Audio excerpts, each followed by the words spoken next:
Tuhan melakukan, menggenapkan apa yang diwahyukannya kepada saudara dan saya. Yang diperlukan adalah percaya. Kalau saudara mau bersama Tuhan Yesus, tidak ada yang tidak bisa.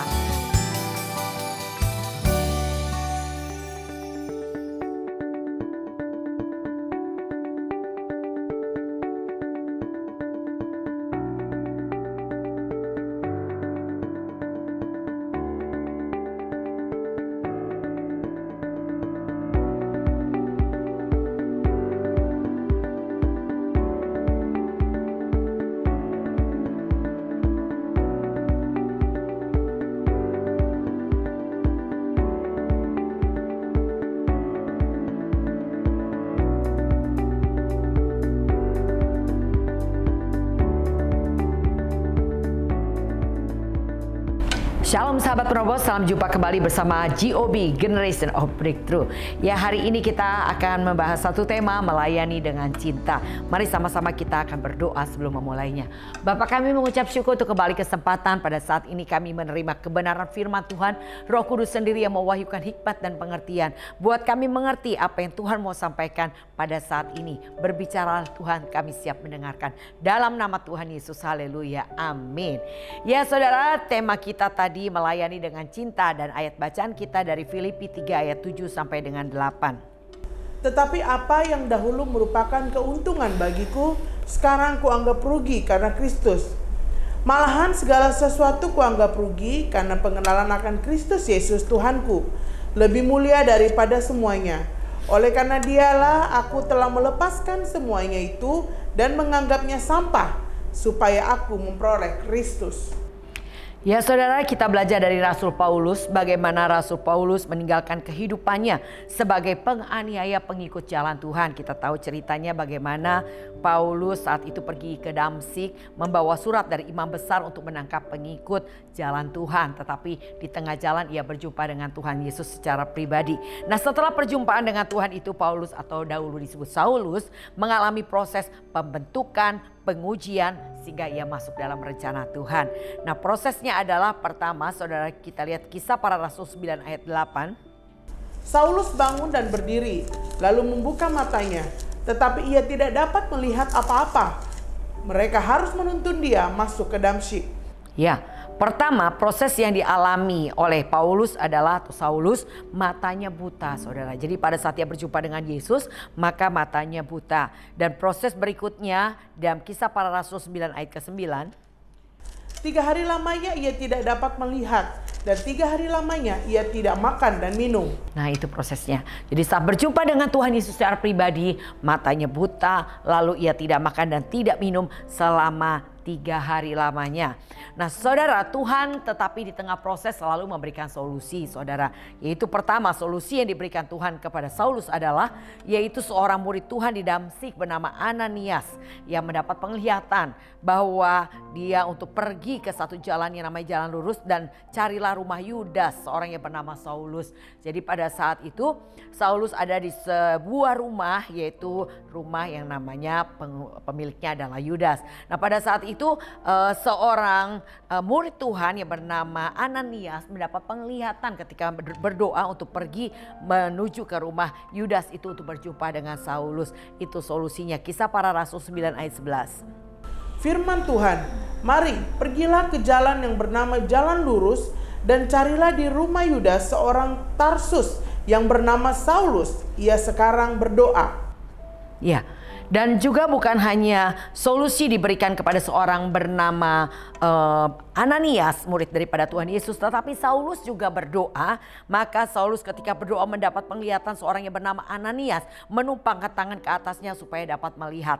Kisah Para Rasul 9 ayat 12. Dan dalam suatu penglihatan ia melihat bahwa seorang yang bernama Ananias masuk ke dalam dan menumpangkan tangan ke atasnya supaya ia dapat melihat lagi. Nah saudara, kita pelajari di sini itu semua nggak ada yang namanya kebetulan, saudara. Klop ya, artinya pada saat Saulus berjumpa dengan Tuhan Yesus matanya buta, ia tidak makan 3 hari 3 malam. Berikutnya ia sampai ke rumah seorang yang bernama Yudas, dan berikutnya Tuhan berbicara kepada Ananias dan Tuhan juga bicara kepada Saulus tentang Ananias yang akan datang. Nah, berarti apa saudara? Kita pelajari di sini bahwa Saulus ada di dalam rencana Tuhan. Kalau saudara dan saya ada di dalam rencana Tuhan, maka Tuhan yang akan mengatur setiap langkah-langkah kita saudara. Bahkan di setiap masalah pun ada maksud dan tujuan Tuhan di dalamnya. Nah, tujuan Tuhan memanggil Paulus atau Saulus adalah yang pertama dikatakan Kisah Para Rasul 9 ayat 15.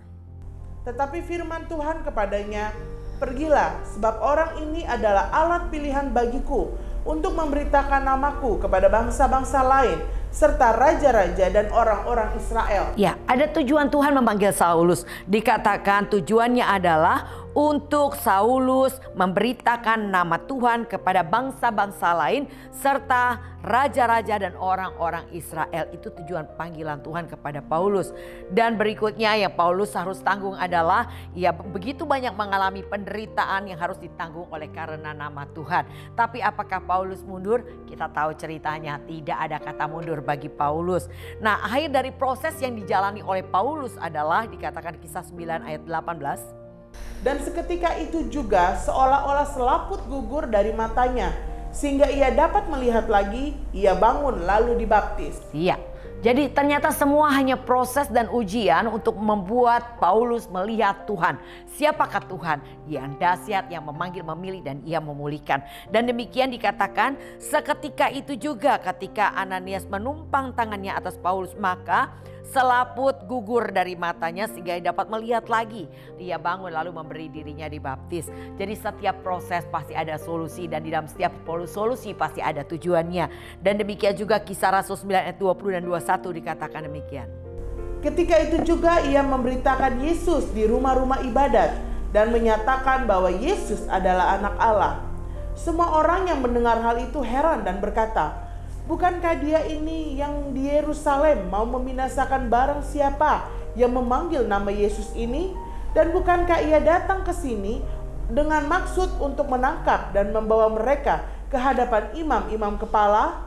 Ya, jadi kita lihat di sini saudara bagaimana ketika Paulus dipanggil, Paulus diproses, lalu Paulus mendapatkan solusi dari Tuhan dan Paulus masuk dalam panggilan Tuhan. Berikutnya kita melihat di sini bukan hal yang mudah ya bagi Paulus, tetapi Tuhan memakai Paulus dan banyak orang mulai bertanya tentang Paulus. Dan bagaimana Saulus tiba-tiba bisa memberitakan Injil. Saya percaya Tuhan memperlengkapi Saulus dengan luar biasa. Maka dikatakan orang terheran-heran berkata, "Bukankah dia ini yang di Yerusalem mau membinasakan barang siapa yang memanggil nama Yesus? Bukankah ia datang ke sini dengan maksud untuk menangkap dan membawa mereka ke hadapan imam kepala?" Ada keheranan bagi mereka melihat bagaimana Paulus atau Saulus diubah Tuhan luar biasa. Dikatakan ia memberitakan Yesus di rumah-rumah ibadat dan mengatakan bahwa Yesus adalah Anak Allah. Bagaimana dalam sekejap Saulus penganiaya jemaat Allah berubah menjadi Saulus, yaitu memberitakan nama Tuhan saudara. Nah, saya percaya benar kebenaran yang berkata dalam Kisah 1 ayat 8. Ya, tetapi Roh Kudus turun atasmu. Ketika Roh Kudus turun atas kita, maka kita akan diberi kemampuan untuk menjadi saksi Tuhan di Yerusalem, Yudea, Samaria sampai ke ujung bumi. Jadi ternyata bukan karena kuat gagah saudara dan saya. Kalau saudara mau dipanggil Tuhan, mau diperlengkapi Tuhan, maka saudara juga pasti akan dipercayakan dalam satu pelayanan yang Tuhan sudah sediakan buat saudara dan saya. Bukan hanya di Yerusalem dalam rumah tangga atau keluarga saudara, tapi di Yudea sekeliling saudara dan juga Samaria dan bahkan sampai ke ujung bumi. Saudara akan dipercayakan dalam satu tujuan atau satu panggilan Tuhan. Demikian yang dialami oleh Saulus. Dan ketika ia boleh menyelesaikan prosesnya, yaitu matanya buta, ya 3 hari 3 malam tidak makan dan minum. Lalu Tuhan memberi solusi dengan mengirim Ananias, matanya kembali bisa melihat. Lalu berikutnya adalah pembentukan yang harus dialami oleh Saulus, yaitu Kisah Para Rasul 9 ayat 23. Beberapa hari kemudian orang Yahudi merundingkan suatu rencana untuk membunuh Saulus. Ya, proses pembentukan Saulus sampai menjadi Paulus yang luar biasa, punya keberanian untuk memberitakan Injil, tidak takut mati saudara, rela memberikan hidupnya bagi pekerjaan atau panggilan Tuhan.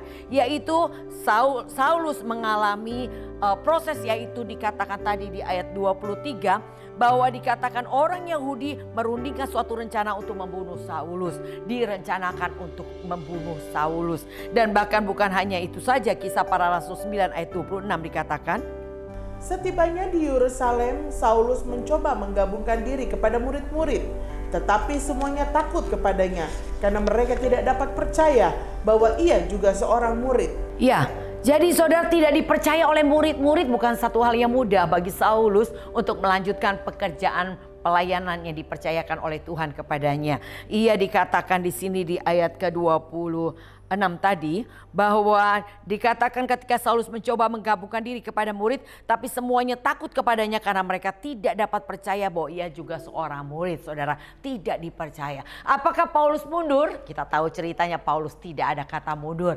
Maka dia berkata di dalam Roma 8 ayat ke-35, siapa yang dapat memisahkan aku dari kasih karunia Allah? Dikatakan tidak ada, sekalipun itu kesesakan, penindasan, bahaya, maut, kelaparan, ketelanjangan, bahkan pedang sekalipun, dia tidak membuat dia undur, saudara. Nah, ini pelajaran yang luar biasa yang daripada Paulus kita pelajari di sini, bahwa ketika Tuhan berjumpa dengan Saulus, maka terjadi sesuatu yang mengubah kehidupan Saulus. Pertama, ia harus melalui yang namanya proses. Lalu setelah mengalami proses, tetapi di tengah proses Tuhan selalu memberi solusi.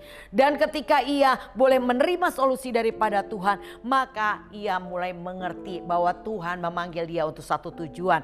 Dan ketika ia meresponi panggilan Tuhan, berikutnya dikatakan ia boleh melihat akhir dari prosesnya adalah sesuatu yang luar biasa. Bagaimana ia dapat melihat kembali, bagaimana ia diperlengkapi Tuhan. Tetapi bukan hanya itu saja, dia harus mengalami proses pembentukan. Nah, begitulah saudara, kehidupan kita juga orang percaya. Tapi di tengah pembentukan yang dialami oleh Paulus, yaitu ia mau dibunuh, ia tidak dipercaya oleh murid-murid lainnya, tapi Tuhan selalu memberi solusi. Solusinya dikatakan Barnabas menerima Saulus dan membawa kepada rasul-rasul dan menceritakan bagaimana Saulus melihat Tuhan dan Tuhan berbicara dengan dia dan keberaniannya mengajar di Damsyik. Ada pembelaan Tuhan. Jadi di tengah proses pembentukan yang sangat tidak mengenakan dalam kehidupan Saulus, tetapi Tuhan memberi solusi dengan mengirim seorang yang bernama Barnabas untuk menjadi pembela, menceritakan tentang bagaimana prosesnya Saulus sampai ia mempunyai keberanian untuk memberitakan Injil di Damsyik. Nah, saudara, kita melihat bagaimana proses berikutnya pembentukan yang dialami Saulus atau Paulus tidak berakhir hanya di begitu aja. Tapi kita tahu ceritanya di dalam 2 Korintus 11 ayat 23 sampai dengan 28. Apakah mereka pelayan Kristus? Aku berkata seperti orang gila. Aku lebih lagi. Aku lebih banyak berjeri lelah. Lebih sering di dalam penjara. Didera di atas batas. Kerap kali dalam bahaya maut. 5 kali aku disesa orang Yahudi, setiap kali 40 kurang 1 pukulan. 3 kali aku didera, 1 kali aku dilempari dengan batu. 3 kali mengalami karam kapal, sehari semalam aku terkatung-katung di tengah laut. Dalam perjalananku aku sering diancam bahaya banjir dan bahaya penyamun, bahaya dari pihak orang-orang Yahudi dan dari pihak orang-orang bukan Yahudi. Bahaya di kota, bahaya di padang gurun, bahaya di tengah laut, dan bahaya dari pihak saudara-saudara palsu. Aku banyak berjeri lelah dan bekerja berat. Kerap kali aku tidak tidur. Aku lapar dan dahaga. Kerap kali aku berpuasa, kedinginan dan tanpa pakaian. Dan dengan tidak menyebut banyak hal lain lagi, urusanku sehari-hari yaitu untuk memelihara semua jemaat-jemaat. Ya. Jadi apa yang dialami oleh Paulus sangat mengerikan kalau kita boleh membaca tadi. Dikatakan ia harus mengalami banyak berjeri lelah, masuk penjara, didera di luar batas, kerap kali dalam bahaya maut, disesa oleh orang Yahudi, setiap kali 40 kurang 1 pukulan. Dan bukan hanya itu aja, tetapi dikatakan 3 kali didera, 1 kali dilempari batu, 3 kali mengalami karam kapal, sehari semalam terkatung-katung di tengah laut, dan dalam perjalanannya sering diancam bahaya-bahaya, bahaya banjir, penyamun, bahaya dari pihak bukan Yahudi, bahaya di kota, bahaya di padang gurun, bahaya di tengah laut, bahaya dari pihak saudara palsu, banyak berjeri lelah dan bekerja berat, dan bahkan kerap kali tidak tidur serta lapar dan dahaga, dan kerap kali berpuasa kedinginan tanpa pakaian. Semua itu dilakukan untuk memelihara jemaat Tuhan. Wow, saudara, kalau saya bayangkan ya bahwa apa yang saya alami sangat jauh dibandingkan dengan apa yang Paulus alami. Begitu mengerikan apa yang dihadapi oleh Paulus. Tapi kenapa Paulus bertahan? Ia tidak pernah berpikir mundur, saudara. Kalau saya membaca kisah tentang Paulus dalam surat-suratnya, tidak pernah dikatakan Paulus berpikir untuk menyelesaikan pelayanan ini. Paulus berpikir untuk mundur, nggak ada, saudara. Tetapi dia terus melanjutkan. Bahkan saya ingat sekali bagaimana ketika Paulus dilempari batu dan semua orang mengira Paulus sudah mati. Waktu mereka meninggalkan, Paulus bangun lagi, ngapain? Bukannya berhenti beritakan Injil, dia pergi lagi ke bait Allah untuk memberitakan Injil, saudara. Kenapa Paulus bisa melakukan dengan begitu antusias, semangat, dan tidak pernah berpikir mundur? Saudara, sebab kita percaya bahwa Tuhan selalu menyertai Paulus. Bahkan Tuhan selalu memberi solusi untuk setiap masalahnya. Itu yang dilakukan atau dialami oleh Paulus. Seperti dikatakan Filipi 4 ayat 13. Dikatakan segala perkara dapat kutanggung di dalam Dia yang memberi kekuatan kepadaku. Nah, ini yang dilakukan oleh Paulus. Paulus yakin dan percaya bahwa dia pasti kuat menanggungnya. Dia yakin seperti apa yang dikatakan di dalam jemaat Korintus. Dikatakan dalam 1 Korintus 10 ayat 13. Bahwa pencobaan-pencobaan yang dialami ada pencobaan biasa, tidak melebihi kekuatannya. Dan apabila dia dicobai, dia percaya bahwa Tuhan akan memberikan jalan keluar supaya ia kuat dapat menanggungnya. Nah itu, saudara, keyakinan demi keyakinan, yaitu akan pernyataan Tuhan, itulah yang membuat Paulus tetap bertahan untuk berjuang. Dan terlebih lagi janji yang dijanjikan Tuhan yang dia percaya sekali, itu yang membuat dia tetap kuat dan mantap untuk berjuang dan menyelesaikan sampai garis finish. Yaitu dikatakan dalam Roma 8 ayat 18. Sebab aku yakin bahwa penderitaan zaman sekarang ini tidak dapat dibandingkan dengan kemuliaan yang akan dinyatakan kepada kita. Nah, itu keyakinan Paulus. Bahwa penderitaan yang dialami, walaupun begitu banyak penderitaan dan bahaya yang dialami dalam memelihara jemaat Tuhan, dia berkata itu semua tidak sebanding dengan apa yang Tuhan sediakan untuk dia terima, yaitu kemuliaan kekal. Dan hendaklah demikian juga yang saudara dan saya hari ini imani seperti Paulus mengimaninya. Ada satu janji yang luar biasa yang Tuhan sediakan buat saudara dan saya di akhir perjalanan iman kita. Yaitu kemuliaan kekal yang nilainya jauh lebih besar dari apa yang kita harus tanggung hari ini. Gak ada apa-apanya, saudara. Kenapa? Karena Tuhan memberikan penolong yang ajaib buat kita. Di tengah masalah, di tengah setiap bahaya yang kita alami dalam memelihara jemaat Tuhan, dalam memberitakan Injil, di situ ada Roh Kudus. Dia akan menyertai kita, dikatakan sampai kesudahan zaman bahkan. Itulah yang membuat Paulus menjadi tetap kuat dan dia tetap bertahan dan dia tetap berjuang. Dan terlebih lagi ketika ia mengakhiri pertandingannya, dia berkata dalam 2 Timotius 4 ayat 7 sampai dengan 8. Aku telah mengakhiri pertandingan yang baik. Aku telah mencapai garis akhir dan aku telah memelihara iman. Sekarang telah tersedia bagiku mahkota kebenaran yang akan dikaruniakan kepadaku oleh Tuhan, Hakim yang adil pada harinya. Tetapi bukan hanya kepadaku, melainkan juga kepada semua orang yang merindukan kedatangannya. Ya, ada satu janji, yaitu yang dia yakini, Paulus sangat yakini. Dia akan menerima mahkota kebenaran ketika ia sudah menyelesaikan pertandingan iman itu, saudara. Begitu juga dengan saudara saya, jangan pernah takut proses. Ketika Tuhan memanggil kita, Tuhan punya tujuan. Pergi jadikan seluruh bangsa muridku, kata Tuhan. Tuhan mau saudara saya menjadi penuntas amanat agung. Bagaimana caranya, saudara? Hari ini beri dirimu untuk dimuridkan. Engkau masuk dalam pemuritan. Saya percaya ada kelas-kelas pemuritan di gereja lokal saudara. Dan ketika ada tawaran untuk masuk dalam pemuritan, mari saudara beri diri saudara dimuridkan untuk siap untuk memuridkan. Saya percaya sekali tidak ada guru yang langsung menjadi guru, saudara. Dia harus jadi murid dulu dari SD, SMP, SMA, kuliah, S1 menjadi, dan dia dipersiapkan untuk menjadi guru atau pengajar. Ia tahu karena ia pernah jadi murid. Begitu juga saudara dan saya. Kalau hari ini saudara tidak mau dimuridkan, saudara bersandar dengan pikiran sendiri, mau-maunya saudara hidup, saya cuma mau bilang sama saudara, maafkan saudara, siap untuk tidak terangkat. Katakan masing-masing, tepuk dada saudara, katakan saya harus rapture. Saudara dan saya harus rapture. Kenapa saya katakan demikian? Karena betapa amat sangat mengerikan kalau kita tertinggal, saudara. Kalau kita tertinggal, ada 7 materai yang akan dibuka oleh Tuhan, dilepaskan ke bumi. Bicara adalah kengerian yang akan dialami bumi. Ada 7 sangkakala yang akan ditiup. Setiap kali tiupan sangkakala mendatangkan kengerian dan kedahsyatan kecelakaan yang akan dialami bumi. Dan ada 7 cawan murka Allah yang akan dilepaskan di bumi. Maka dikatakan dalam Matius 24 ayat 21. Masa itu adalah masa, yaitu setelah pengangkatan orang percaya dan Roh Kudus terangkat. Di bumi akan mengalami aniaya yang dahsyat. Yang tidak akan pernah ada dulu, sekarang, dan tidak akan pernah ada lagi. Saudara bisa bayangkan kengerian apa yang akan dialami oleh bumi. Jadi oleh karena itu, selagi masih ada kesempatan hari ini, mari saudara katakan kepada diri saudara, saya harus rapture. Bagaimana caranya saudara supaya terangkat? Belajar maksimal di dalam Tuhan seperti Paulus. Jangan takut menghadapi aniaya, menghadapi bahaya dan kesengsaraan. Kenapa? Karena Tuhan selalu memberi solusi untuk setiap masalah. Tidak ada seorang guru yang memberikan soal kepada murid-muridnya tanpa mengetahui jawabannya. Begitu juga Tuhan. Bagi setiap kita yang masuk dalam panggilan Tuhan. Hari ini kita datang kepada Tuhan. Hari ini kita komitmen tertanam dalam gereja lokal. Hari ini saudara aktif dalam kegiatan gereja lokal. Saudara maksimal mengikuti aktivitas gereja lokal. Saudara sungguh-sungguh mencari Tuhan.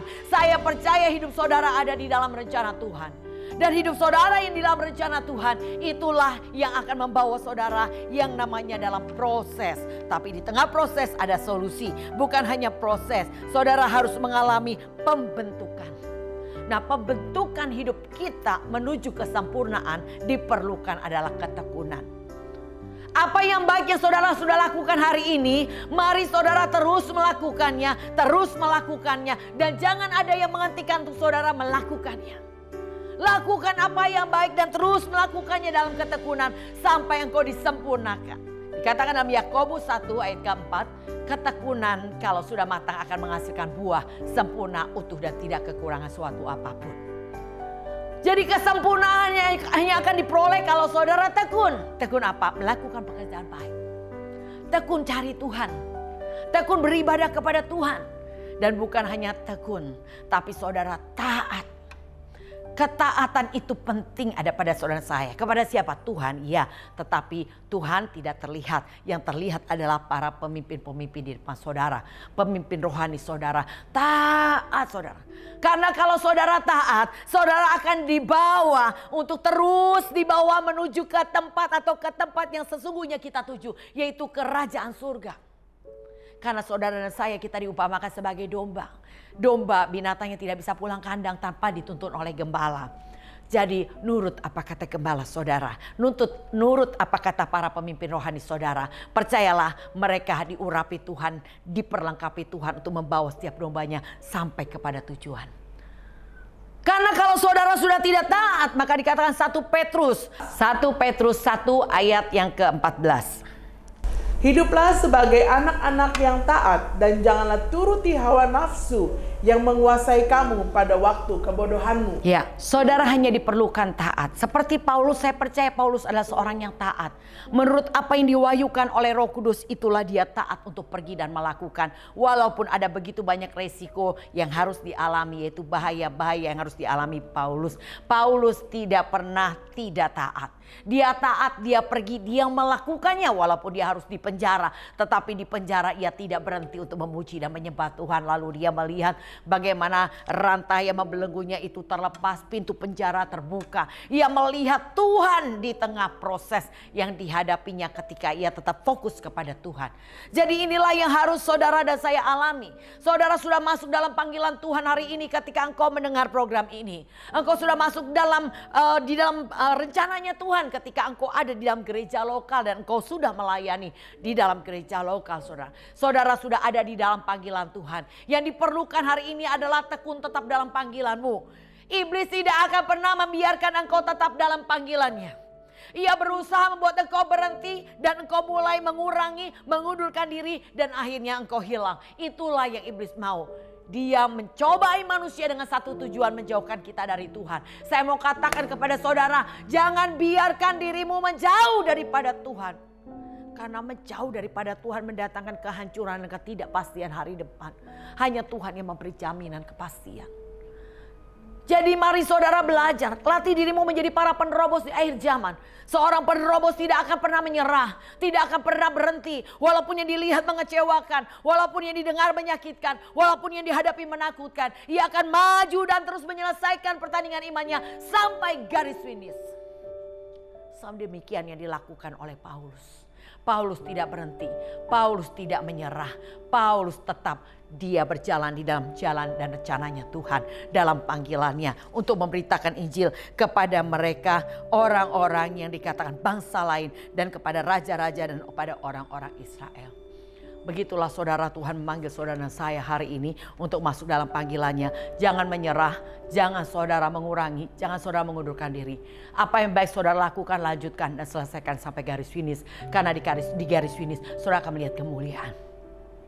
Yakinlah dirimu seperti Paulus yakin bahwa penderitaan yang saudara alami hari ini tidak sebanding dengan apa yang Tuhan sediakan untuk kita nikmati saudara. Bayangkanlah pada saat sangkakala terakhir terdengar, maka dikatakan saudara akan menerima puji-pujian, kehormatan, kemuliaan. Saya membayangkan musik spektakuler dari kerajaan surga menyambut kedatangan kita semua. Yang terangkat di awan permai, kita akan berjumpa muka dengan Tuhan. Dan bahkan saya percaya seperti dikatakan, kita akan masuk ke dalam pesta perkawinan anak domba. Dan kita akan menerima mahkota sesuai dengan apa yang kita lakukan. Bukan hanya itu saja, kita akan memerintah dalam kerajaan 1000 tahun dan pasti masuk surga. Jadi oleh karena itu kesempatan yang masih ada, itu kesempatan yang sangat singkat. Kalau Gembala Rayon saya berkata, ini adalah enduring time, waktu kesempatan terakhir yang diberikan oleh Tuhan buat kita. Jadi dalam waktu yang sisa yang Tuhan berikan sebagai kesempatan terakhir buat kita, gunakan sebaik-baiknya saudara. Hiduplah sebagaimana gadis bijaksana. Carilah Tuhan dengan sungguh-sungguh. Ibrani 11 dikatakan ayat ke-6. Tuhan memberi upah kepada mereka yang sungguh-sungguh mencari Tuhan.